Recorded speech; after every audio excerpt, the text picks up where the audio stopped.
ठीक लग रहे हो भाई? पक्का? ये सेकंड पार्ट है 9.3 का भैया। क्वेश्चन नंबर जो 6 है ना, यही एक ऐसा क्वेश्चन है जिसमें लॉजिक लगेगा। और क्या लॉजिक और क्या बच्चे मिस्टेक करके आते हैं उसको सारे बच्चे पहले देखें कि यार बच्चे लोग इसमें मिस्टेक करके आते क्या हैं। तो एक बात जान लो, अगर कोई भी दो ट्रायंगल आपस में कॉन्ग्रुएंट हैं तो उनका एरिया आपस में क्या होता है? इक्वल होता है। हमको दिखाना है एरिया DOC ये रहा और एरिया AOB ये रहा, इन दोनों का एरिया इक्वल दिखाना है। तो सबसे पहले भैया दिमाग में आएगा यार कि इन दोनों को आपस में कॉन्ग्रुएंट दिखा दो, यस और नो, यही तो आएगा ना। अच्छा गिवन भी है कुछ, क्या है कि AB बराबर CD है, AB बराबर CD, ये भी आपस में इक्वल है। पैरेलल का कोई भी चक्कर नहीं है, गिवन कुछ भी नहीं है, केवल ये गिवन है OB बराबर OD। तो 99% बच्चे कैसे करते हैं? Area AOB triangle AOB and triangle COD, clear है? ये दो आपस में वो देखते हैं। अब वो कैसे इसको दिखाते हैं? तो वो इसको दिखाते हैं AB बराबर CD, यस और नो। चलिए अच्छा है भैया। फिर वो ये कहेंगे आपसे कि OB बराबर OD, फिर आपसे ये भी गिवन है, ये दोनों चीज़ हमारी आपस में क्या हैं? गिवन है। चलिए अब क्या कहते हैं वो कि भैया एंगल O इसमें भी है, एंगल O इसमें भी है, सही बात है, वर्टिकली अपोजिट। तो एंगल O बराबर एंगल O वर्टिकली अपोजिट। और वो देखते हैं कि भैया दो साइड है, एक एंगल, साइड एंगल साइड लगा के आ जाओ। बट साइड एंगल साइड तो लगेगा ही नहीं। कैसे? क्या ये एंगल देखो, AB OB angle O, CD ये रहा और OD ये रहा, इसके बीच में तो ये एंगल है ना। चलो इस तरफ देखो, AB ये रहा और OB ये रहा, इनके बीच में तो एंगल ये वाला है ना, लेकिन एंगल O तो बाहर है, तो साइड एंगल साइड तो लगेगा नहीं। पक्की बात है। जब साइड एंगल साइड लगेगा नहीं, अब क्या करें? तो मतलब इन दो ट्रायंगल को तो कॉन्ग्रुएंट दिखा ही नहीं सकते। जब आप कॉन्ग्रुएंट दिखा ही नहीं सकते तो फिर एरिया कैसे इक्वल दिखाएंगे? तो अब एक इसमें लॉजिक है, उस लॉजिक को समझते हैं। क्या है लॉजिक? पहले तो ये समझो आप कि हम लोग क्यों नहीं दिखा सकते, ठीक है? तो पता लग गया। अब देखिए, किसी भी ट्रायंगल का एरिया में अगर एक परपेंडिकुलर हम लोग ड्रॉ कर दें तो उसका एरिया 1/2 बेस इंटू हाइट हो जाता है। तो एक काम करते हैं, एक परपेंडिकुलर यहाँ से ड्रॉ करते हैं और एक परपेंडिकुलर यहाँ से ड्रॉ करते हैं। नाम दे दो इसका E और F। सारे बच्चे लोग इस क्वेश्चन को रटते हैं कि भैया NCERT का जो 9.3 का क्वेश्चन नंबर 6 है ना, उसमें एक परपेंडिकुलर ड्रॉ कर। उनको लॉजिक नहीं पता कि क्यों हम लोग ऐसा कर रहे हैं। तो अब देखिए, इसलिए किया क्यों यार इन दोनों को कॉन्ग्रुएंट दिखा नहीं सकते थे, पक्की बात है। अब लेकिन देखो, दो ट्रायंगल जो हमारे पास बने OFD और दूसरा जो एक ट्रायंगल है BOE, इसको देखो, कंसंट्रेट करो इसको ध्यान से। एक तो ये वाला और एक ये वाला। चलिए अब देखते हैं, तो क्या इसमें OD बराबर OB है? हाँ जी बिल्कुल है, मुझे नहीं लगता कोई डाउट है। एंगल O बराबर एंगल O वर्टिकली अपोजिट है, इसमें एंगल F90, इसमें एंगल E90 है। चमका? और ये हमारा क्या हो गया? Vertical opposite angle. OD बराबर OB हमारा क्या है? गिवन है। तो अब देखिए, triangle OFD congruent angle O किसके इक्वल? एंगल O के। एंगल O सबसे पहले आ रहा, ये भी सबसे पहले आ गया। F किसके इक्वल? E के। F बीच में तो E भी बीच में होगा। O का काम हो गया, E का काम हो गया। अब क्या बचा? B। तो इसको ऐसे लिखते हैं। अगर ये दोनों ट्रायंगल आपस में कॉन्ग्रुएंट हो गए तो क्या इनका एरिया आपस में इक्वल नहीं हो गया? पक्की बात है। लेकिन हमको तो यार ये पूरा दिखाना है ना। तो चलिए अब इस वाले ट्रायंगल को हम लेंगे, triangle FCD and triangle ABE। देखो ध्यान से जरा इसको, CD बराबर AB है, यस और नो। अच्छा अब देखो, DF बराबर BE है। कैसे भैया? DF बराबर BE, CPCT से। जब कोई दो ट्रायंगल आपस में कॉन्ग्रुएंट होते हैं तो उनके करस्पॉन्डिंग पार्ट आपस में क्या होते हैं? इक्वल होते हैं। और एंगल F बराबर किसके है? एंगल E के 90। तो क्या RHS से ये दोनों आपस में कॉन्ग्रुएंट नहीं हो गए? तो हम यहाँ पे लिखेंगे triangle FCD congruent triangle. F किसके इक्वल? E के। F सबसे पहले आ रहा तो E भी सबसे पहले आएगा। CD किसके? AB के। DF किसके? B के। DF किसके? BE के। तो ये दोनों ट्रायंगल आपस में क्या हो गए? यस और नो? जब ये दोनों ट्रायंगल आपस में कॉन्ग्रुएंट हैं तो क्या हम ये नहीं लिख सकते कि area O F D equals to area O E B? Yes और नो? अगर ये दोनों आपस में कॉन्ग्रुएंट हैं तो क्या ये नहीं लिख सकते area F C D equals to area E A B? Yes और नो? अब इन दोनों को ऐड कर दो। ये इक्वेशन फर्स्ट है और ये इक्वेशन सेकंड है। तो इक्वेशन फर्स्ट और सेकंड का क्या कर दो, ऐड कर दो। तो area O F D plus area F C D और इधर वाले को ऐड कर दो area O E B plus area E A B. तो जब ये वाला एरिया आप ऐड करेंगे तो क्या ये पूरा एरिया नहीं आएगा O C D? Area of triangle O C D फिर से ऐड करेंगे तो क्या ये पूरा ये नहीं आ जाएगा? और यही तो प्रूफ करना था, लॉजिक है इसमें, ठीक है। और अच्छा क्वेश्चन भी है। ऐसे ही कह रहे हैं एरिया डी सी बी और एरिया ए सी। अरे ये तो बच्चों वाला है, देखो ये सेकंड पार्ट कैसे, ये दोनों एरिया आपस में इक्वल आ गए। अगर मैं क्या करूं, इन दोनों में ओ सी भी ऐड कर दूं दोनों तरफ, तो देखो एरिया बी ओ सी इधर भी ऐड कर दिया इस वाले में और इधर भी ऐड कर दिया बी ओ सी। क्या कोई डाउट हुआ? सुनो, ये हमने प्रूफ किया, हमने बीओसी इसमें भी ऐड कर दिया, बीओसी इसमें भी ऐड। क्यों सर ऐड किया? क्योंकि यार हमको प्रूफ क्या करना है, सीओडी। क्या प्रूफ करना है? नहीं, डीसीबी यही तो है पूरा। तो ये तो प्रूफ कर चुके थे, ये कॉमन आ रहा था और इस वाले में भी ये कॉमन आ रहा था, तो ये दोनों तरफ ऐड कर दिया। क्लियर है? तो ये हमारा क्या हो जाएगा, area DCB equal area ABC. पक्की बात है? चलिए अब थर्ड देखते हैं। कह रहे हैं ये प्रूफ करो कि D A parallel C B, D A और ये सी बी आपस, अरे यार बच्चों वाली बात है, सुनो कैसे। जब ये ट्रायंगल ये वाला हमने इसके क्या दिखाया, कॉन्ग्रुएंट, ये रहा, तो सी पी सी टी से क्या एंगल सी एंगल ए के इक्वल नहीं होगा? पक्की बात है? अगर ये आपस में इक्वल है, इसका नाम 1 दो, इसका नाम 2 दो, तो यहाँ पे लिखेंगे भैया एंगल 1 बराबर एंगल 2 किससे, सी पी सी टी से। और ये अल्टरनेट भी तो है।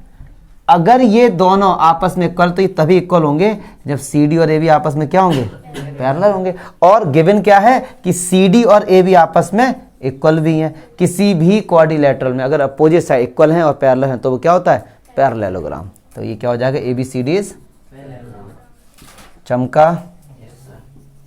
कोई डाउट है बताओ कि सर ये डाउट है? देखो से अच्छे से, अच्छा क्वेश्चन है ये, पूरा छप्पा। क्वेश्चन नंबर 7 तो बहुत सिंपल है, बस फिर भी भैया बता देता हूँ। ये यार एक डायग्राम है, डी और ई पॉइंट दिए गए हैं। तो ये कह रहा है कि एरिया डीबीसी, एरिया डीबीसी ये रहा, ये एरिया और ये एरिया ईबीसी ये बराबर दिया गया है। एक बात सुनो, अगर ये एरिया बराबर दिया गया, अब ध्यान से देखो, दोनों में सेम बेस आ रहा है और इनका एरिया इक्वल है, तो इसका मतलब ये पक्का है ये लाइन इसके क्या होगी, पैरेलल होगी, तभी तो एरिया इक्वल आ रहा है। पक्की बात है ना? तो कैसे लिखेंगे हम यहाँ पे, क्या क्या लिखेंगे, इस लाइन को लिखेंगे एरिया, फिर लिखेंगे same base and same height, so DE parallel to BC. और ये क्यों होगा, कन्वर्स ऑफ एमपीटी। कन्वर्स है ना, ये मिड पॉइंट थ्योरम का उल्टा ही तो है ये। यस और नो? ये मिड पॉइंट थ्योरम है, मैं कह रहा हूँ यस है तो यस है, मिड पॉइंट थ्योरम है ये। कहीं मिड पॉइंट की बात हुई यहाँ पे? अगर मैंने कह दिया कन्वर्स ऑफ मिड पॉइंट, हाँ जी सर मिड पॉइंट, अरे यार समझो, मिड पॉइंट की बात तब होती क्या यहाँ कहीं मिड पॉइंट है। ये किसका कन्वर्स है, उसका कन्वर्स है जो थ्योरम हमने पढ़ी है कि जिनका सेम बेस सेम हाइट होता है तो इनका एरिया आपस में इक्वल होता है। यहाँ पे एरिया इक्वल है तो इसका मतलब ये उसका कन्वर्स है, converse of the theorem, not empty. क्योंकि मुझे याद है मैं जब भी पढ़ाता हूँ बच्चों से बोलता हूँ कन्वर्स एमपीटी, बच्चे कहते हैं टीचर बोल रहा है, सही बोल रहा होगा। हाँ हाँ ठीक है, अपना आई क्यू यूज करो यार। तो जो भी थ्योरम पढ़ी उसका उल्टा है, क्यों रोहित? सही है। मोस्ट इंपॉर्टेंट क्वेश्चन इस एक्सरसाइज से अगर मैं कहूँ, क्योंकि एक तो इसका डायग्राम बच्चे बड़े कंफ्यूज होते हैं। इसके 3 सॉल्यूशन है, मैं आपको 2 बताऊंगा और एक आपके लिए होमवर्क होगा, करना ट्राई, अगर नहीं होगा तो मैं इसको भी बताऊंगा। एक तो इसका बड़ा सिंपल मेथड है जो कि 99% टीचर्स बताते हैं और 99 बुक्स में जो भी इसका सॉल्यूशन है कहीं पर भी देखेंगे तो इसी तरीके से होगा, वो बड़ा सिंपल है। बट मैं सोचता हूँ कि बच्चों को लॉजिकल चीजें भी आनी चाहिए, तो इसलिए मैं इसका दूसरा सॉल्यूशन भी बताऊंगा। पहले पढ़ते हैं क्या करें। X Y is a line parallel to the side BC of a triangle ABC. तो यार ये क्या कह रहे हैं, ट्रायंगल बनाओ एबीसी, ये मैंने एक ट्रायंगल बना दिया ABC। क्लियर है? क्या कह रहे हैं कि भैया एक लाइन है XY जो कि किसके पैरेलल है, किसके, BC के। अब इन्होंने कोई कंडीशन तो गिवन है नहीं कि भाई एक लाइन है जो कि BC के क्या है, पैरेलल। तो 99% बुक्स में इस तरीके से सॉल्यूशन है। उन्होंने कहा ये भी एक लाइन है और ये इसके क्या है, पैरेलल है। क्लियर है? ये लाइन दे दी उन्होंने, चलो ये X दे दिया और ये उन्होंने Y दे दिया, XY लाइन पैरेलल होगी BC के। ठीक है सर, चलिए अच्छा। फिर कह रहे हैं कि BE पैरेलल टू AC। अब एक लाइन है AC के पैरेलल, कहां से जा रही, BE से।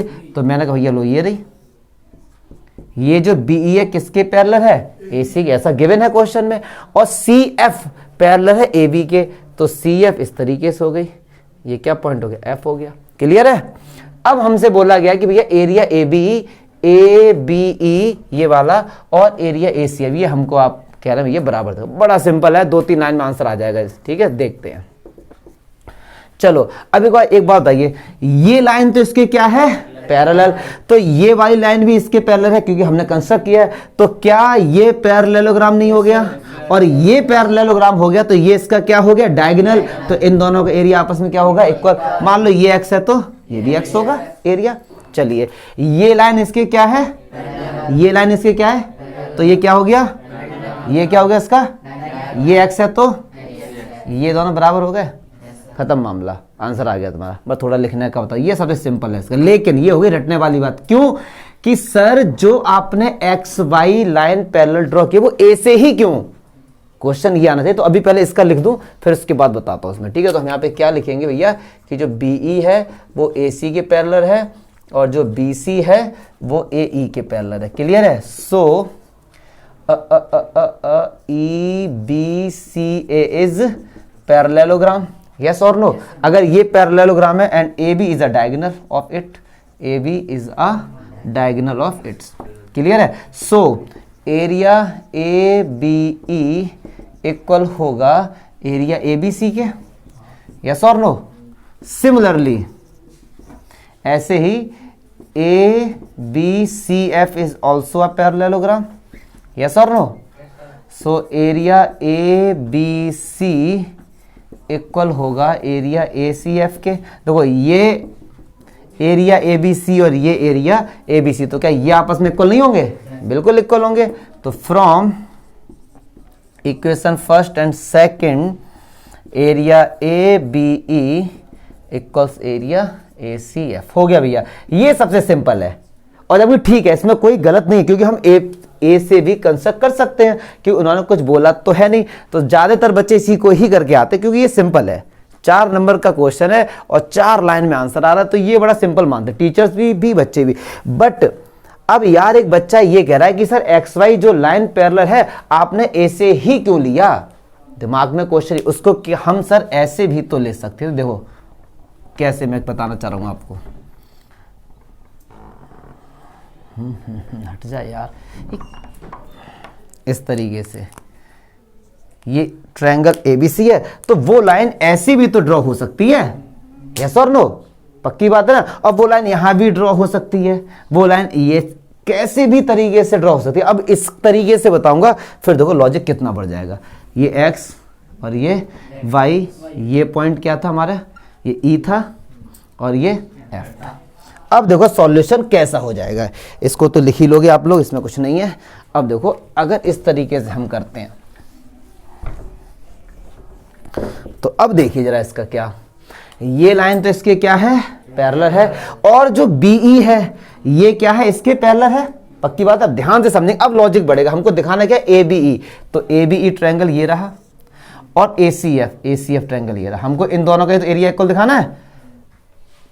अब लॉजिक बढ़ेगा, नई नई चीजें सीखेंगे, कंसेप्ट क्लियर होंगे। ठीक है, चलो अच्छा सॉल्व करते हैं इसको। है अब सुनो ध्यान से मेरे भाई, ये लाइन इसके क्या है, ये लाइन इसके पैरेलल है, तो क्या ये पैरेललोग्राम नहीं हो गया ये, इसको इसका नाम क्या दे, EFG और H। एक बात सुनो, EBCG क्या पैरेललोग्राम नहीं हो गया। देखो ये लाइन इसके क्या है और ये लाइन इसके क्या है, पैरेलल। तो ये लाइन भी तो इसके क्या होगी, पैरेलल होगी ना। तो बस यहां पे हम क्या लिखेंगे कि जो BE है वो पैरेलल है किसके, CG के, और जो EG है वो किसके पैरेलल है, BC के। सो BCGE इज पैरेललोग्राम, पक्की बात है। अच्छा, इस लाइन को मैं आगे बढ़ा के अब आपको समझाऊंगा बात है। ये दो लाइन आपस में क्या है, पैरेलल है ना ये। अब सुनो, एक पैरेललोग्राम ये बनना है और एक ट्रायंगल देखो ये बनना है, दोनों में ये सेम नहीं आ रहा है।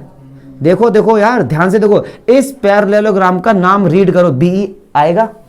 इस ट्रायंगल का नाम रीड करो, BE आएगा। और दोनों ही ट्रायंगल और पैरेललोग्राम दो पैरेलल लाइंस के बीच में बनने हैं, तो क्या इसका एरिया इसका हाफ नहीं होगा, पक्की बात है ना।